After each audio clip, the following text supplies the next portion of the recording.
Hey lovely people, welcome back to How Logical, and in this video I am going to show you how to download Canva into your mobile phone. So without any further ado, let's dive right into this exciting video.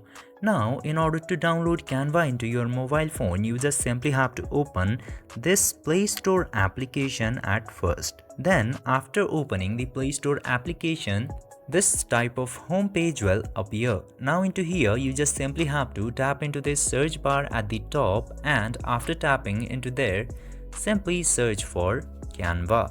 And then after searching Canva, so many apps will appear into here. You just simply have to open this Canva design photo and video application with the white and purple and sky blue color. And after opening the application, just simply tap into this install button and install the Canva into your device. This way you can very easily install or download Canva into your mobile phones. I hope this video was helpful for you. If yes, don't forget to like, share and subscribe to How Logical to never miss another future update from the channel. Thank you for watching the video.